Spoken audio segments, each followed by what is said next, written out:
은퇴를 앞두고 가장 많이 듣는 말 중 하나가 있습니다. 요즘 세상에 최소 몇 억은 있어야 노후가 불안하지 않다. 이런 이야기를 들을 때마다 마음 한쪽이 무거워지시죠. 하지만 저는 복지 상담 현장에서 다른 모습을 자주 봅니다. 거액의 자산이 없어도 국민연금과 기초연금만으로 안정된 노후를 살아가는 분들이 의외로 많습니다. 오늘 소개할 정찬성 씨 부부가 바로 그런 사례입니다. 수도권의 오래된 아파트에 사는 60대 후반 부부로 남편은 30년 동안 제조업체에서 일했고 아내는 자녀를 키우며 가정을 지켜왔습니다. 퇴직 당시 손에 쥔 노후 자금은 9천만 원, 그리고 매달 합산 국민연금 170만 원이 전부였습니다. 흔히 이런 상황을 들으면 그 돈으로는 살 수 없다고 생각하시지만 실제로 이 부부는 지금도 품위 있는 생활을 유지하고 있습니다. 2025년 10월 기준 국민연금연구원 조사에 따르면 부부 기준 적정 노후 생활비는 월 평균 295만 원 수준으로 나타났습니다. 1년 전보다 약 15만 원 오른 수치입니다. 물가 상승과 의료비 부담이 계속 늘고 있기 때문이죠. 단순히 30년을 계산하면 약 10억 원, 여기에 최소 15%의 안전 버퍼를 더하면 약 11억 5천만 원 정도가 안심 노후 자금으로 꼽힙니다. 물론 모든 가정이 이 돈을 채워야 하는 것은 아닙니다.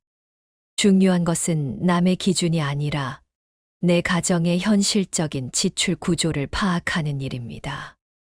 예를 들어 수도권 아파트에 거주하며 관리비와 난방비 부담이 큰 가정은 생활비가 평균보다 높고 반대로 자가주택이나 시골주택에서 자급자족하며 지내는 가정은 훨씬 적은 금액으로도 충분히 살 수 있습니다.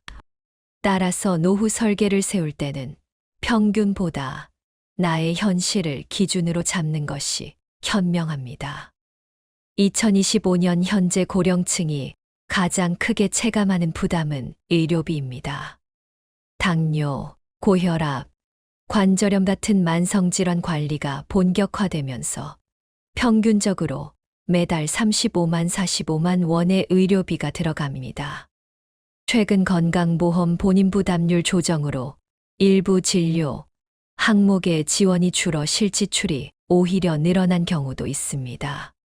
단순히 생활비 30년 필요자금이라는 공식만 믿으면 위험한 이유가 여기에 있습니다. 의료비와 물가 상승분을 고려해 최소 1020%의 여유 자금을 잡는 것이 안전합니다. 예를 들어 월 295만 원 기준으로 30년을 계산하면 약 10억 6천만 원, 여기에 15%의 안전마진을 더하면 약 12억 원에 가깝습니다.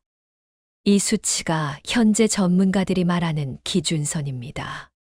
다만 이 수치에 도달하지 못했다고 해서 좌절할 필요는 없습니다. 노후 자금은 금액보다 구조가 더 중요합니다. 정찬성 씨 부부처럼 국민연금 170만 원에만 의존하는 경우도 있지만 기초연금, 개인연금, 혹은 소규모 임대 수입 등을 합치면 상황은 크게 달라집니다. 2025년 7월부터 기초연금 최대 금액이 인상되어 부부 합산 월 65만 원까지 받을 수 있습니다. 이 부부 역시 자격 요건을 충족해 국민연금 170만 원에 기초연금 60만 원을 더해 월 230만 원으로 생활하고 있습니다. 큰 돈은 아니지만 지출을 조정하니 충분히 감당 가능한 수준이 된 것입니다. 은퇴 설계의 첫걸음은 나는 연금으로 얼마를 받을 수 있을까? 기초연금 자격은 될까?를 구체적으로 확인하는 일입니다. 국민연금공단 홈페이지나 주민센터 상담 창구에서 예상연 금액을 조회하면 막연한 불안이 구체적인 숫자로 바뀝니다. 요약하자면 첫째 최신 통계를 확인하고 둘째, 의료비와 물가를 고려해 최소 1020%의 안전 버퍼를 설정하며 셋째, 본인의 국민연금, 기초연금 수령액을 반드시 확인해야 합니다. 이것이 2025년 현재 전문가들이 권하는 가장 현실적이고 확실한 은퇴 준비 방법입니다. 돈이 많지 않아도 계획적으로 접근하면 불안보다 여유가 커진다는 사실 꼭 기억하시기 바랍니다. 정 씨는 이렇게 말했습니다. 10억 원이 없다고 노후를 포기할 수는 없잖아요. 바로 그 태도에서 이 부부의 새로운 삶이 시작되었습니다. 그들은 불필요한 소비를 줄이고 은퇴 후 늘어난 시간을 건강과 여가로 채웠습니다. 이제는 매일 아침 함께 걷고 주말에는 작은 텃밭을 가꾸며 적당한 삶의 속도를 배우고 있습니다. 돈보다 중요한 건 결국 마음의 리듬이라는 걸 그들은 몸소 보여주고 있습니다. 예산을 세울 때 저는 숫자보다 숨 쉴 구멍을 먼저 봅니다. 이 부부는 식비 60만 원, 공과금과 주거비 20만 원, 의료비 20만 원, 여가와 취미 10만 원, 통신과 교통비 10만 원, 경조사와 예비비 15만 원으로 합계 135만 원의 생활비 틀을 만들었습니다.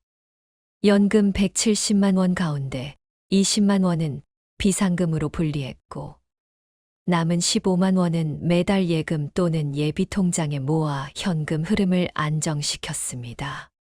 계산만 보면 소박해 보이지만 이런 구조는 변동성이 올 때 버틸 힘을 줍니다. 실제로 이 원칙을 지키자 연금만으로도 생활이 돌아갔고 9천만 원의 은퇴 자금에는 손을 대지 않아도 됐습니다. 저는 상담 현장에서 이런 사례를 자주 확인합니다. 숫자가 큰 집보다 구조가 탄탄한 집이 오래 갑니다. 다만 여기서 한 걸음 더 들어가면 많은 분들이 놓치는 부분이 보입니다. 노후의 살림살이는 개인 저축과 연금만으로 구축되지 않습니다. 공적 지원 제도를 얼마나 촘촘히 엮어 넣느냐에 따라 같은 자산으로도 삶의 질은 크게 달라집니다. 저는 늘 이렇게 권합니다. 내가 받지 못하는 혜택이 있는지보다 내가 아직 신청하지 않은 혜택이 있는지를 먼저 살피자고요. 첫째, 기초연금입니다. 2025년 7월 인상 기준으로 만 65세 이상 소득 하위 70%에 해당하면 부부 합산 최대 월 65만 원까지 받을 수 있습니다. 국민연금이 월 170만 원인 가구가 기초연금을 합산하면 월 230만 원대의 현금 흐름을 만들 수 있습니다. 숫자의 증가는 단지 체감의 문제가 아닙니다. 고정비를 덜컥 넘기는 유동성을 확보해 예산의 긴장을 풀어주는 안전판이 됩니다. 다만 소득 인정액에 따라 감액이 있을 수 있으니 수급 자격과 예상액은 반드시 사전 조회로 확인해야 합니다. 둘째, 의료비 지원 제도입니다. 건강검진은 기본 항목이 무상이지만 암검진의 일부와 초음파 MRI 등은 본인 부담이 발생합니다. 무료라는 말만 믿고 가셨다가 진료비를 예상보다 많이 내는 분들이 종종 있습니다. 만성질환이 있는 분은 보건소의 등록 관리, 복약지도, 생활습관 상담을 통해 본인 부담을 줄이고 합병증 검사를 체계화할 수 있습니다. 의료비가 일정 수준을 넘으면 건강보험, 본인 부담 상한제로 초과분 환급을 받을 수 있으니 연말에 반드시 확인하십시오. 실손보험이 있다면 중복 보장과 청구 기준을 정리해 누락 없이 청구하는 것도 비용 절감의 핵심입니다. 셋째, 주거와 난방비 보조입니다. 겨울철 난방비 급등은 고령층 가계에 직격탄이 됩니다. 에너지 바우처는 저소득 고령 가구의 난방비를 지원하고 노후 보일러, 교체 등 에너지 효율 개선 사업은 교체비의 일부를 보조합니다. 신청기한을 놓치면 다음 해로 밀리니 가을철에 미리 자격을 확인하고 서류를 준비하는 습관이 필요합니다. 한 분은 보일러 교체를 미루다 난방비가 2배 가까이 뛰었고 뒤늦게 지원을 신청해도 겨울 한철을 그대로 견뎌야 했습니다. 시기를 놓치지 않는 것이 곧 절약입니다. 넷째, 교통과 문화생활 지원입니다. 만 65세 이상은 지하철 무임승차 혜택을 받을 수 있고 일부 지자체는 시내버스 무료 또는 할인 제도를 병행합니다. 복지관과 평생학습관 프로그램은 저렴하거나 무료에 가깝고 신체 활동과 사회적 관계망을 동시에 회복시켜 줍니다. 예산표에서 여가 항목 10만 원이 작아 보일 수 있지만 공공 프로그램과 결합하면 체감 가치는 훨씬 커집니다. 고립은 비용을 키우고 관계는 비용을 줄입니다. 다섯째, 돌발 상황을 위한 긴급복지입니다.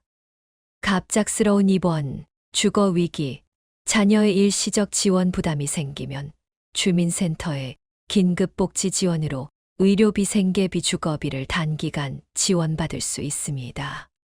기준 충족 시에는 심사기간이 단축되어 위기 구간을 넘기는데 실질적인 도움이 됩니다. 제 경험상 제도를 알기만 해도 불안의 절반이 줄어듭니다. 나머지 절반은 제때 신청하는 행동에서 줄어듭니다.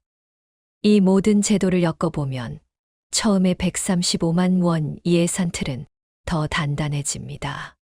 고정비는 공적 혜택으로, 변동비는 생활습관 교정으로, 돌발 비용은 비상금과 상한제 보험 청구로 대응하는 구조가 완성됩니다. 연금이 모자라서가 아니라 제도를 놓쳐서 빠져나가는 돈이 없는지부터 점검해야 합니다. 저는 상담 말미에 늘 이렇게 정리합니다. 연금 170만 원은 숫자입니다. 그러나 숫자를 구조로 바꾸면 일상이 됩니다. 신청하지 않은 혜택은 존재하지 않는 혜택과 같습니다. 불안은 정보로 줄이고 여유는 계획에서 만들어집니다. 지금 손에 든 예산표에 제도를 더 끓이면 같은 돈으로 더 안전한 한 달을 살아낼 수 있습니다. 2025년 대한민국의 복지정책은 고령층을 향해 조금씩 더 문을 넓히고 있습니다. 그러나 제도가 있다고 해서 삶이 저절로 나아지는 것은 아닙니다. 실제로 현장에서 보면 가장 아쉬운 건 모르는 것보다 알면서도 신청하지 않은 것입니다. 제도는 찾아오는 사람에게만 손을 내밉니다. 그래서 저는 늘 이렇게 말씀드립니다. 시간이 조금 걸리더라도 주민센터를 한번 방문해 보세요. 혹은 자녀나 손주에게 부탁해 온라인으로라도 확인해 보세요.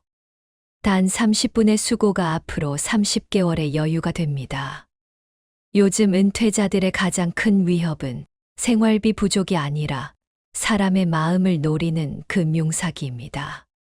제가 상담 현장에서 마주치는 피해 사례 중 절반 이상은 불안을 파고든 범죄였습니다. 연금을 더 받을 수 있다. 정부 지원 환급 대상이다라는 달콤한 말로 시작해 평생 모은 퇴직금을 한순간에 빼앗기는 경우가 많습니다. 첫째, 보이스피싱입니다. 경찰청과 금융감독원 자료에 따르면 2025년 상반기 기준 보이스피싱 피해자의 52%가 60대 이상입니다. 예전처럼 단순 전화 사기가 아니라 공공기관 문자를 그대로 복제하거나 금융기관 직원을 사칭한 가짜 앱을 설치하게 만들어 통장을 통째로 비우는 방식으로 진화했습니다. 심지어 국민연금 추가 지원이나 기초연금 환급 신청처럼 실제 제도명까지 활용합니다. 전화를 끊기 어렵게 만드는 이유는 바로 도와주는 척하기 때문입니다. 기억하셔야 합니다. 진짜 공공기관은 절대로 전화나 문자로 개인정보를 요구하지 않습니다. 둘째, 고수익 투자 사기입니다. 월 10% 안정수익, 정부 인증 투자주 아파트 문구는 단연 고령층에게 치명적인 유혹입니다. 하지만 세상에 그런 안전한 고수익은 없습니다. 2025년 초 수도권에서 발생한 노인 대상 부동산 리츠 투자 사기 사건에서는 수백 명이 피해를 보았습니다. 대부분 퇴직금 전액을 투자한 뒤 연락이 끊겼습니다. 피해자들은 은행 이자보다 낫겠지라는 생각으로 시작했다가 몇 달 만에 전 재산을 잃었습니다. 셋째, 지인이나 동창 모임을 통한 투자 권유입니다. 생각보다 많은 사기가 가까운 관계에서 시작됩니다. 나도 넣었는데 매달 이자 잘 나온다는 말에 안심하고 돈을 맡기지만 그 이자가 바로 내 뒤에 들어온 사람의 돈일 수도 있습니다. 오랜만에 만난 친구나 친척이 투자 얘기를 꺼낸다면 반드시 의심하십시오. 정말 좋은 기회라면 왜 은행 창구나 공식 기관이 아닌 개인 모임에서 돌겠습니까? 저는 이런 상담이 있을 때마다 단호하게 말합니다. 불안을 파는 사람이 가장 위험합니다. 연금만으로는 부족하다는 두려움을 자극하는 순간 이미 사기의 시작입니다. 가장 좋은 예방은 내 자산을 정확히 알고 정직한 방법으로 운용하는 것입니다. 만약 누군가가 정부 지원과 연계된 안전한 상품이라고 강조한다면 반드시 공식 기관에 직접 확인하십시오. 금융감독원, 국민연금공단 혹은 거래은행 본점 고객센터에 전화 한 통이면 됩니다. 단 한 번의 확인이 평생 모은 돈을 지켜줍니다.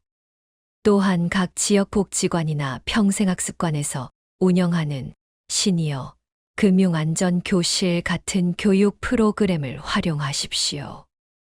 이런 교육을 이수한 분들은 보이스피싱 전화를 받았을 때 목소리의 어조만으로도 수상함을 느껴 신고할 수 있었다고 합니다.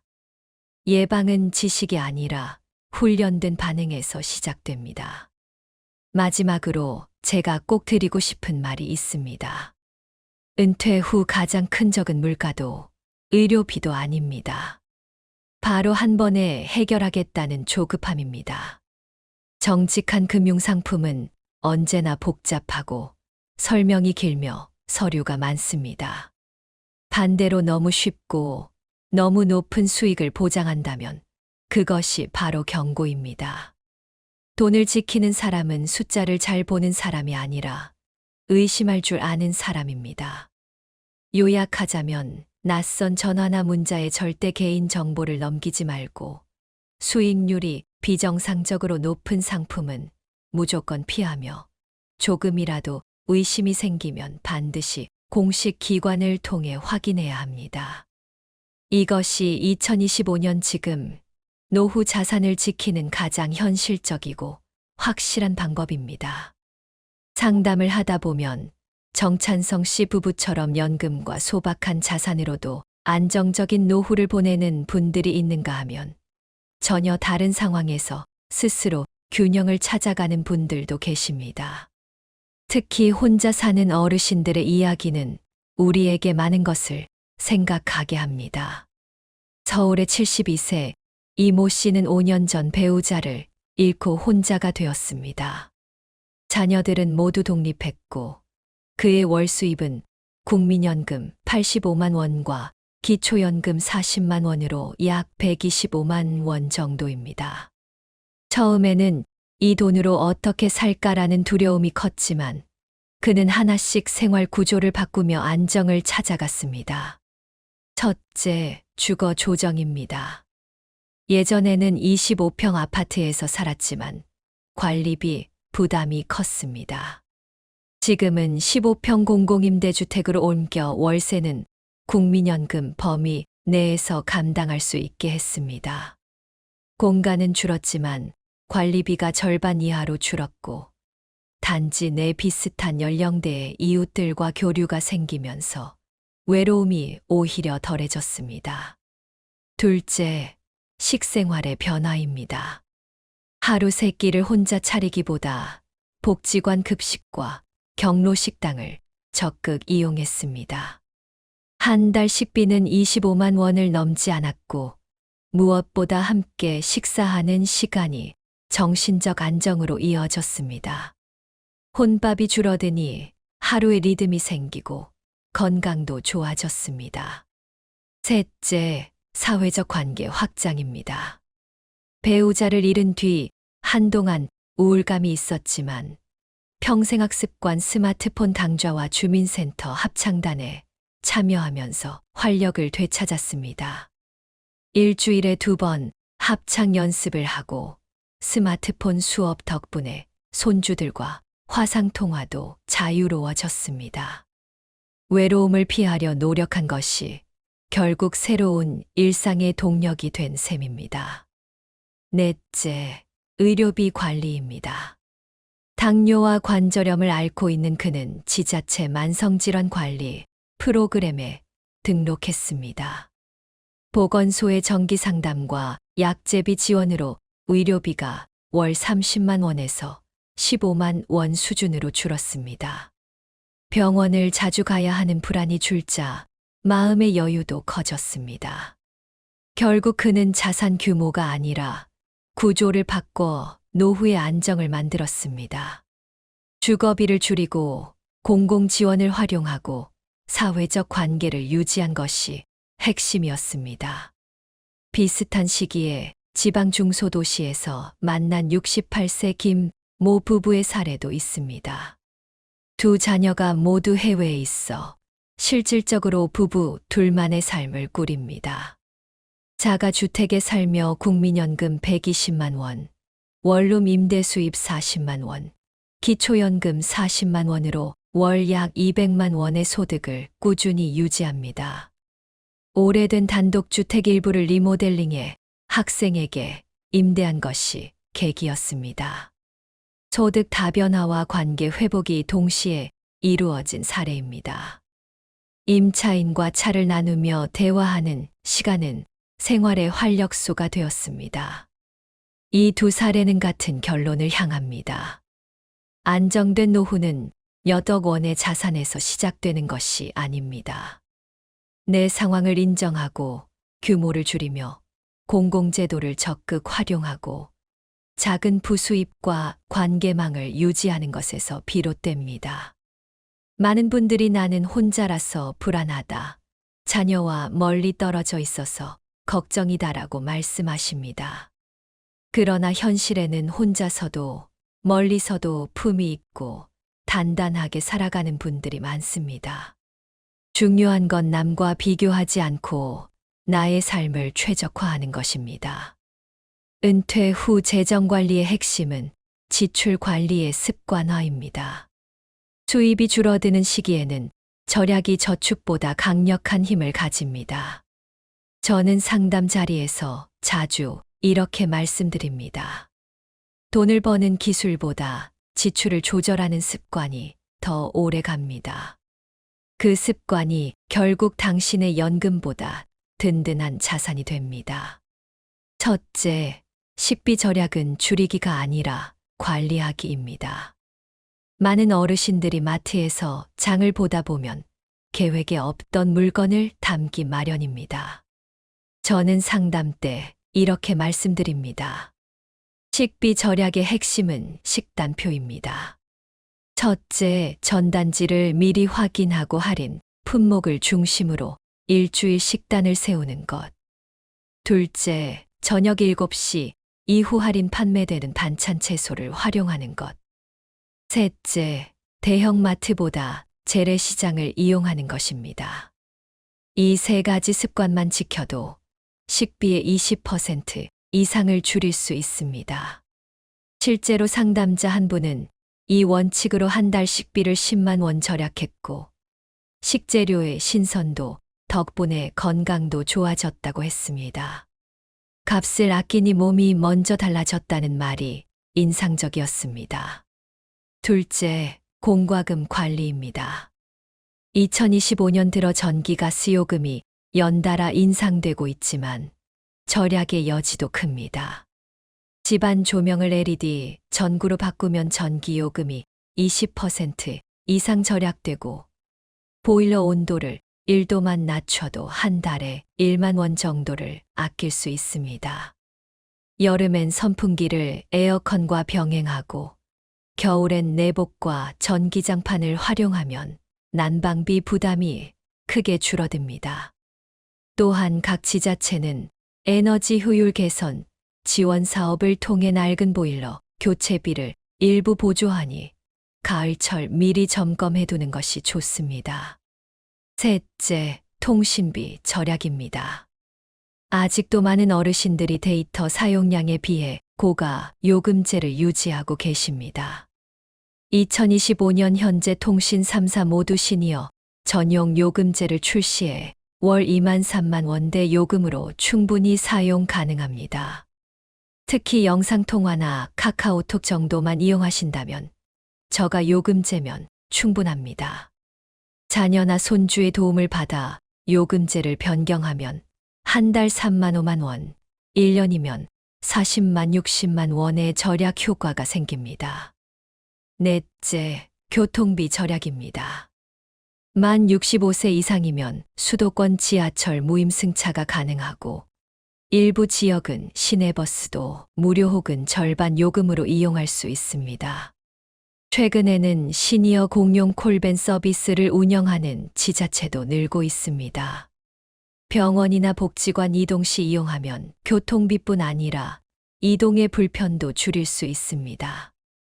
무엇보다 대중교통을 자주 이용하면 사람을 만나고 세상과의 연결을 이어갈 수 있습니다.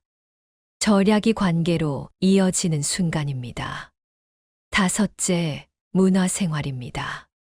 이 나이에 무슨 문화생활이냐고 하시는 분들도 많지만 저는 이렇게 말씀드립니다. 공짜 문화가 진짜 복지입니다. 복지관 평생학습관에서는 요가, 미술, 악기, 스마트폰 수업을 대부분 무료 혹은 5,000원 이내의 수강료로 제공합니다. 공공도서관에서는 주 1회 무료 영화 상영과 인문학 강연이 열립니다. 한 어르신은 주 2회 복지관 프로그램에 참여하면서 우울증 약을 끊게 되었다고 말씀하셨습니다. 문화는 돈보다 건강을 지켜준 또 하나의 보험입니다. 여섯째, 의료비 절약입니다. 건강검진을 제때 받으면 큰 질환을 조기에 발견해 치료비를 절감할 수 있습니다. 폐렴구균, 독감 예방접종은 국가 지원으로 대부분 무료이며, 건강보험공단의 만성질환관리 프로그램에 등록하면 약값 부담도 줄어듭니다. 2025년부터는 본인 부담 상한제가 개선되어 연간 일정 금액을 넘으면 초과분을 환급받을 수 있으니 의료비 영수증을 반드시 보관해 두시기 바랍니다. 마지막으로 비상금입니다. 절약의 끝은 저축이 아니라 안정감입니다. 저는 상담 때 늘 이렇게 권합니다. 생활비의 510%는 비상금 통장으로 분리하십시오. 예를 들어 월 연금이 170만 원이라면 10만 원은 반드시 남겨두는 겁니다.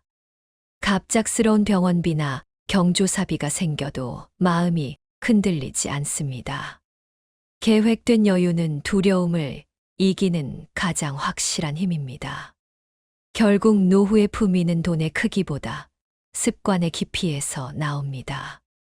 식비, 공과금, 통신비, 교통비, 문화, 의료, 비상금 관리 이 7가지는 누구나 당장 실천할 수 있는 생활형 복지입니다. 중요한 건 이 나이에 뭘 새로 배우겠어라는 체념을 버리고 새로 배워보겠다는 태도입니다. 배움은 나이를 가리지 않고 절약은 지혜에서 시작됩니다. 이 부부의 하루는 화려하지 않지만 단단했습니다. 아침이면 간단한 식사를 함께하고 동네 공원을 걸으며 이웃과 인사를 나눕니다. 복지관에서 점심을 먹고 무료 요가 수업에 참여한 뒤 저녁에는 시장에서 신선한 채소를 사서 밥상을 차립니다. 돈은 적지만 시간과 관계가 풍성한 삶, 그것이 진짜 노후의 여유입니다. 복지관에서의 하루는 단순히 요가 수업으로 끝나지 않았습니다. 남편은 북클럽과 동양화를 배우며 마음의 여유를 넓혔고, 아내는 우쿨렐레 연주를 익히며 일상의 리듬을 되찾았습니다. 주 23회는 복지관 체육관에서 함께 탁구를 치며 땀을 흘렸고, 가끔은 동네 친구들과 소풍을 다녀오기도 했습니다.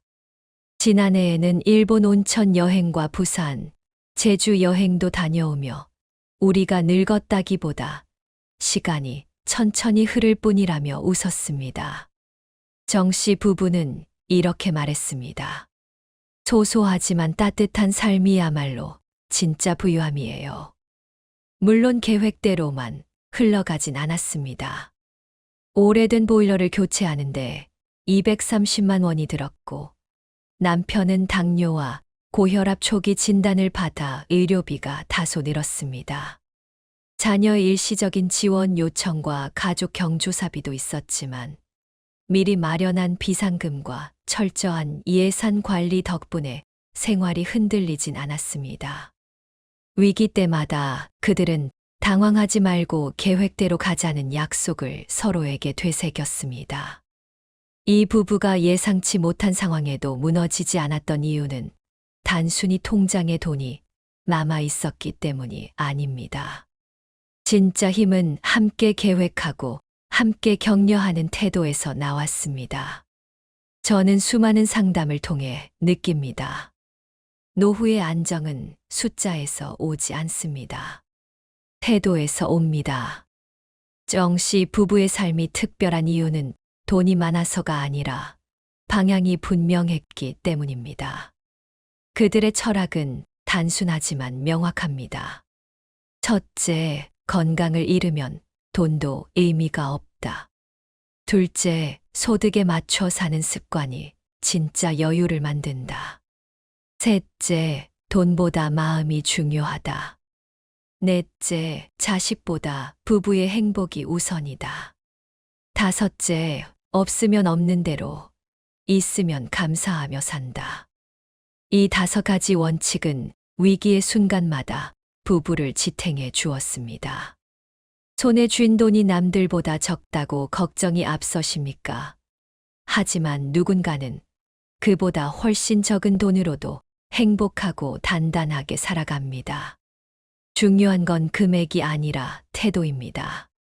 지금 가진 조건 안에서 의미를 찾아내는 사람은 어떤 상황에서도 무너지지 않습니다.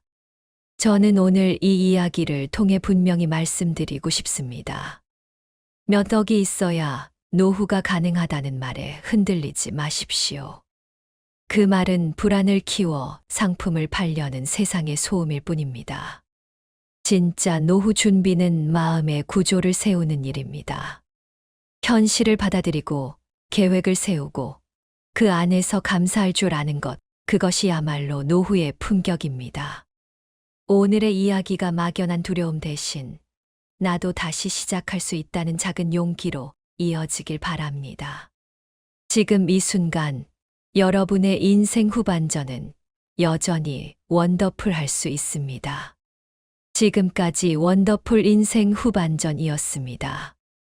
함께 해주셔서 감사합니다.